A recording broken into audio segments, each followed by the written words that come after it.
কক্সবাজার জেলার পেকুয়া উপজেলার মোগনামা ঘাট একটি গুরুত্বপূর্ণ যোগাযোগ কেন্দ্র, যার ইতিহাস বহু পুরনো।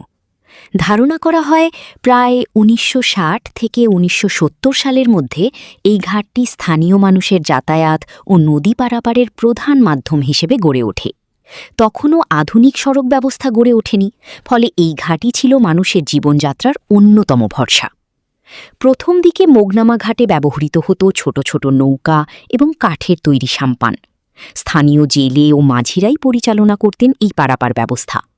কৃষক, ব্যবসায়ী, ছাত্রছাত্রী সবাই এই ঘাটের উপর নির্ভরশীল ছিল।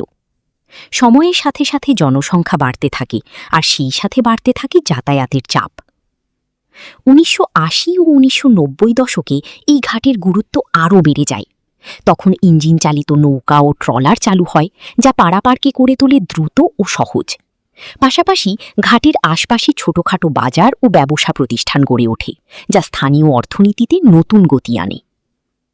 বর্তমানে মোগনামা ঘাট অনেক উন্নত হয়েছে। এখন এখানে নিয়মিত ট্রলার, স্পিডবোট ও অন্যান্য আধুনিক জলযান চলাচল করে। যাত্রীদের জন্য নিরাপত্তা ব্যবস্থা আগের চেয়ে উন্নত হয়েছে এবং ঘাটের অবকাঠামোতেও এসেছে পরিবর্তন। এটি এখন শুধু একটি পারাপারের স্থান নয়, বরং একটি ব্যস্ত অর্থনৈতিক কেন্দ্র। তবে উন্নয়নের পাশাপাশি কিছু চ্যালেঞ্জও রয়েছে। নদীর ভাঙন, নিরাপত্তা ঝুঁকি এবং অবকাঠামোগত সীমাবদ্ধতা এখনও পুরোপুরি দূর হয়নি।